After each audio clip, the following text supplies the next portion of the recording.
What is up, Envoys? And today I have a very unique build for you. It is called the 9 Lives Valkyr because we will, at the end of this video, and whenever you do this build, 9 lives to play with. But as always, we're going to start with the Archon shards, and we don't have any. You really don't need anything for this build. If I were, I'd probably put 3 or, just all purple for the crit damage when your energy is above 500. So our prime Talons would have more crit damage.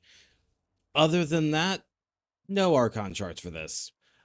For weapons, we are not actually using any weapons. I'm going to go over that first before we go into the build. No weapons for this, merely for the fact that when you're in your 4, you're immune to damage. As long as you have the talents equipped the moment you switch to them, you lose your invulnerability. Now, to assist, though, I do have the code of base assist. I will link a build to the top corner right here. Is merely used to help with mercy kills if we have the space. If we don't have the space, do not use this weapon. And for the Coda Hyrudo, link also for a build in the top corner, is more just for more damage, for healing, for more health. Again, these are completely optional. We will not realistically be using them, except for in the case that, I don't know, violence starts coming at you and you need some melee to do some shit.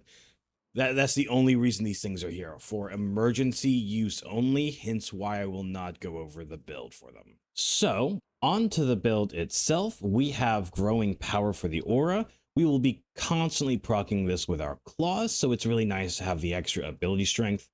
On top of Power Drift, Blind Rage, and Umbral Intensify for all the strength we could possibly want for this build.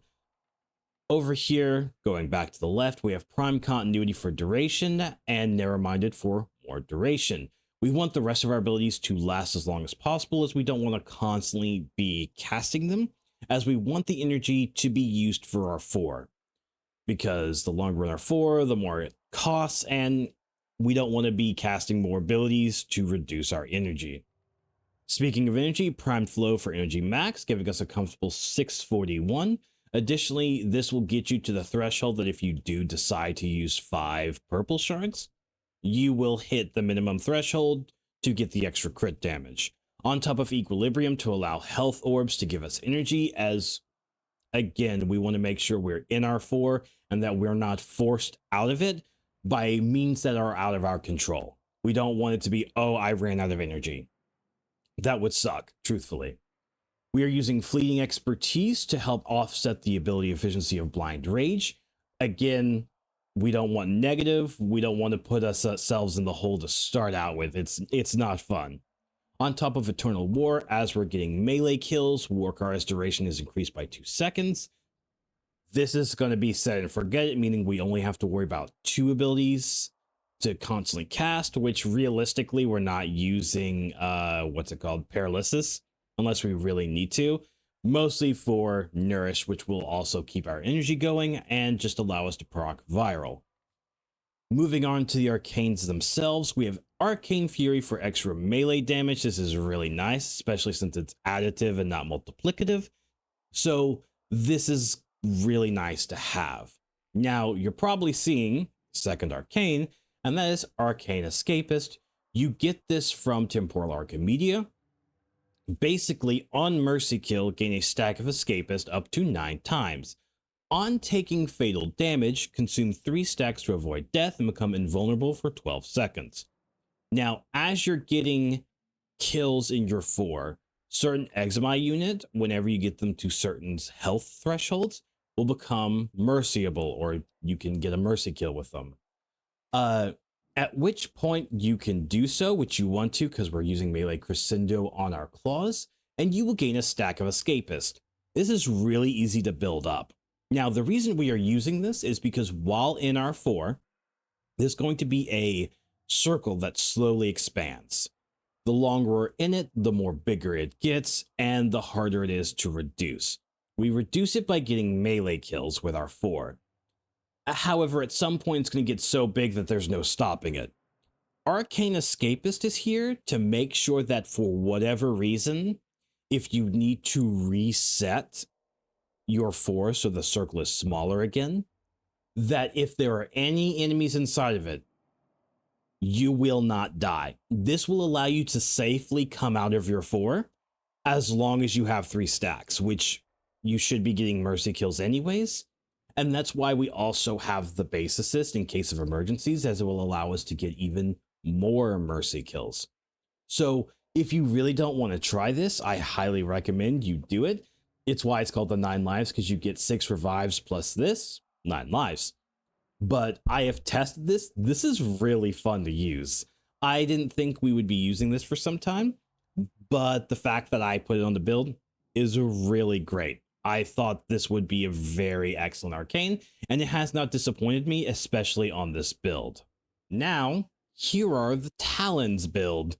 It is crit damage, crit chance every day. As you can see here, Dreamer's Wrath for Tennokai and crit damage. Blood Rush, Galvanized Steel, Oregon Shatter, Gladiator's Might. This is all here for crit chance, crit damage. Primed Reach, so they hit a little bit farther. Pressure Points to have more base damage. Berserker Fury, because who doesn't like to hit things fast?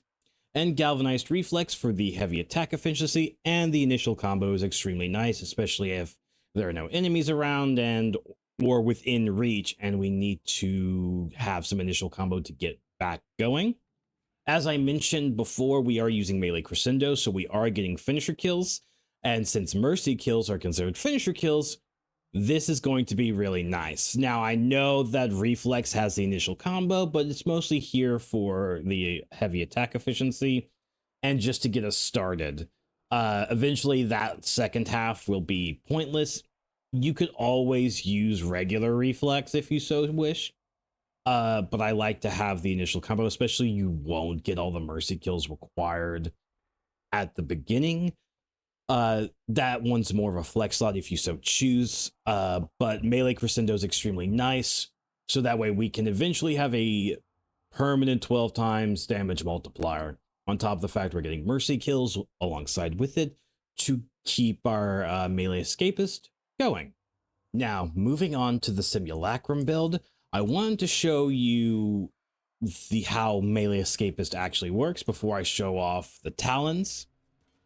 We are going to, I need to activate my 4 first, and then we are going to turn off the AI. Now, as you can see, I'm going to sit here for a bit, let them hit me, because I want to prove it. And as you can see, that circle around me over there is getting slightly bigger. Just a few more hits. I'm going to get to 60%. I think this is good. If I reactivate my 4, I die. And that's what I was trying to show you guys. Let me kill these guys before they kill me again. That's what happens when you come out of your 4 and there are enemies inside and the damage absorption is at a certain point. Now I'm going to fast forward in time to when I get some mercy kills, so you guys can see what melee escapist looks like in real time. All right, so if you look here, Arcane Escapist has 3 stacks. That's what the 3 is right here. So we have 3 extra lives, and the 9 just shows how many mercy kills you got. So that way you can keep track of it in mission, how many mercy kills you have until you get to your next stack. Now, I'm going to go back into my 4. I'm going to... Oh, I already simulated them. But we are going to pause... Not invincibility. Pause the AI. We're going to walk out of here and let them start wailing on me. Now, because I have a stack of Arcane Escapists, when I come out of my 4, you will see I will not die. Just a little bit more, and here we go. As you can see, I technically died there because I'm at 2 health. Let's pause these guys, kill them, clear. And I'm still invulnerable, meaning you have time to go back into your 4 and continue going, and your 4 has also reset the circle, so you can continue to play safely. Additionally, it doesn't work like a normal revive. Yes, you did go to low health, however, your energy stayed the same. Now I'm going to show off the damage of your Talons just so you guys can see what we're going with here. Activate this, and then this. And we're just going to wail on these guys.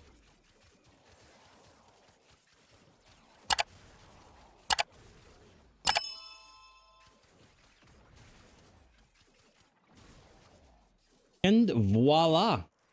As you guys can see, you can do a ton of damage and you are effectively immortal as long as you get some mercy kills. On top of the fact, you'll have a permanent 12 times combo counter once you get enough mercy kills. I hope you guys enjoyed the video. I hope my mic quality is a bit better as well. I did get a new audio interface, so hopefully it sounds a lot better than it normally does. We will be doing the solo steel path run so you guys can see it in a very real-time environment. But as always, I hope you guys enjoyed, and I will see you guys next time. Bye!